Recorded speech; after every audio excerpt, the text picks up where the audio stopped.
आज हम दोस्त क्लास 11 में मॉलिक्यूल के बारे में पढ़ेंगे। यहाँ पर देखिए दोस्त, मॉलिक्यूल को हम लोग प्यार से बोलते हैं दोस्त अणु।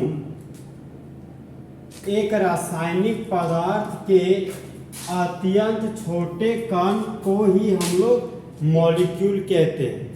जहाँ पर दोस्त मॉलिक्यूल हमेशा एग्जिस्ट करता है फ्री स्टेट में।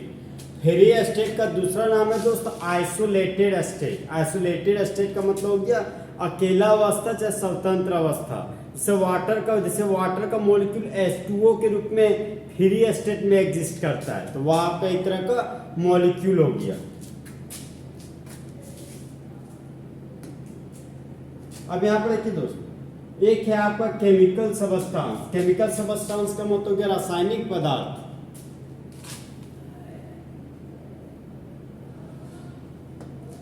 यहाँ पर देखिए दोस्त, दूसरे शब्दों में मॉलिक्यूल को हम लोग डिफाइन कुछ इस तरीके से कर सकते हैं कि एक अणु है परमाणुओं का समूह जो एक जैसे या अलग अलग एलिमेंट से बने हुए हो, लेकिन वह जुड़े हुए हो एक साथ केमिकल बॉन्ड के द्वारा।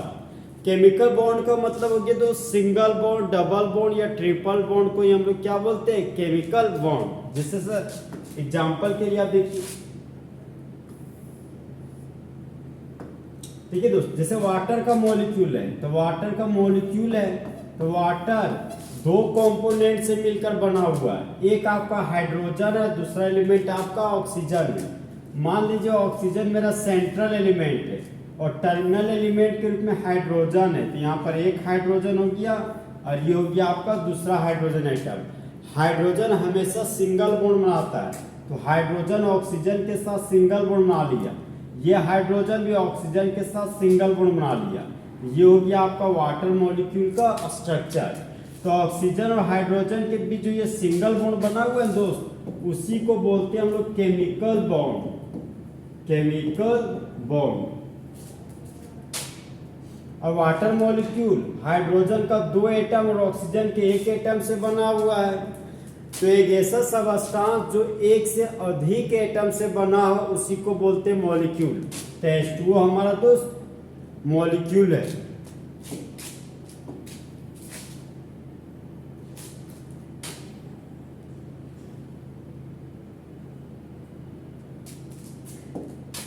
इसी डेफिनेशन को हिंदी में लिख सकते दोस्त, अणु समान या भिन्न तत्वों के परमाणुओं का समूह है जो रासायनिक बंधन द्वारा एक साथ बंधे रहते हैं।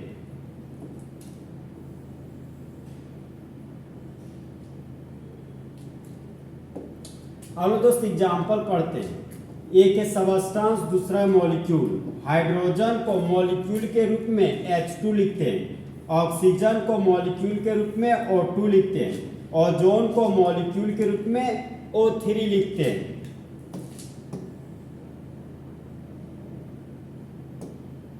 फास्फोरस को मॉलिक्यूल के रूप में P4 लिखते हैं, वाटर को मॉलिक्यूल के रूप में H2O लिखते हैं, नाइट्रिक एसिड को मॉलिक्यूल के रूप में HNO3 लिखते हैं, ग्लूकोज को मॉलिक्यूल के रूप में C6H12O6 लिखते हैं। नेक्स्ट हमारे तो सुक्रोज। सुक्रोज को हम लोग बोलते हैं शुगर। शुगर बोले तो चीनी। तो सुक्रोज का मॉलिक्यूल के रूप में फॉर्मूला हो गया C12H22O11।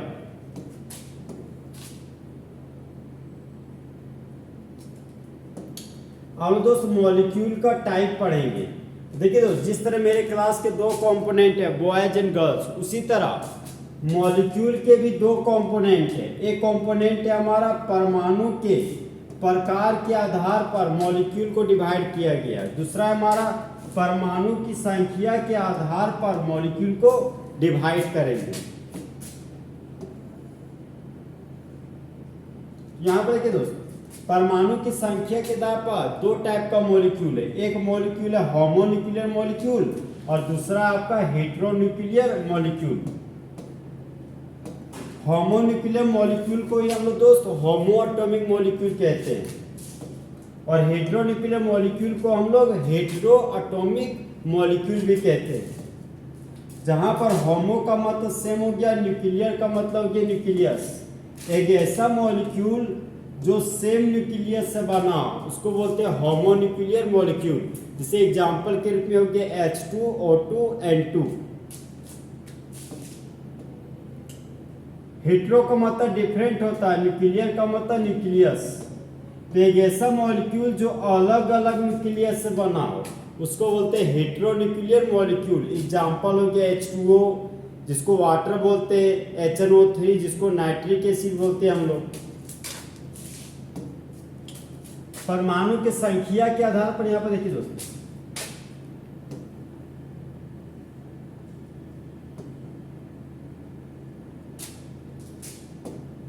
परमाणु की संख्या के आधार पर मॉलिक्यूल आपका दो प्रकार का है। एक है आपका मोनोएटॉमिक और दूसरा आपका पॉलीएटॉमिक। देखिए तो जिसके पास एक एटम होता है ना उसको बोलते हैं मोनोएटॉमिक मॉलिक्यूल, और जिसके पास एक से अधिक एटम होता है ना उसको बोलते हैं पॉलीएटॉमिक मॉलिक्यूल। पॉलीएटॉमिक मॉलिक्यूल आपका तीन प्रकार का, एक है डायएटॉमिक मॉलिक्यूल, एक है ट्राइएटॉमिक मॉलिक्यूल और एक है आपका टेट्राएटॉमिक मॉलिक्यूल। जैसे एग्जांपल देखिए तो ये आपका H2 का मॉलिक्यूल है जिसको बोलते हैं हाइड्रोजन। तो हाइड्रोजन के पास टोटल एटम 2 है, तो H2 हमारा डायएटॉमिक मॉलिक्यूल का एग्जांपल हो गया।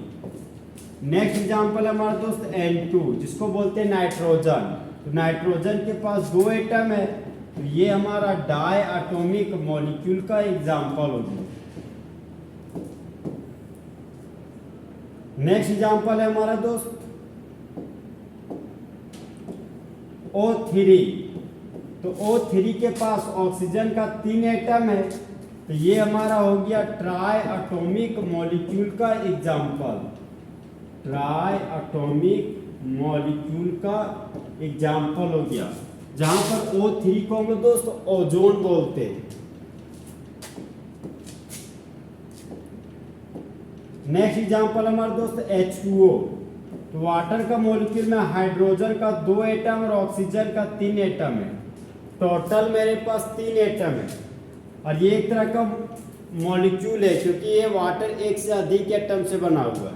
तो टोटल एटम 3 है, इसलिए ये हमारा ट्राइएटॉमिक मॉलिक्यूल का एग्जांपल हो गया। नेक्स्ट एग्जांपल है हमारा दोस्त NH3 जिसको बोलते हैं अमोनिया। तो अमोनिया 2 अलग अलग एटम से बना हुआ है, एक है नाइट्रोजन का एटम, एक है हाइड्रोजन का एटम। जहां पर नाइट्रोजन का 1 एटम, हाइड्रोजन का 3 एटम है, तो अमोनिया में टोटल 4 एटम है। तो अमोनिया हमारा टेट्रा एटॉमिक मॉलिक्यूल का एग्जाम्पल होगी। तो इस तरह हमारे दोस्त फुल एचडी में मॉलिक्यूल वाला टॉपिक खत्म हो गया। तो दोस्त चिते की चाल, बाज की नज़र और हिमांशु कुमार की कैलकुलेशन पर कभी शक नहीं कह सकते।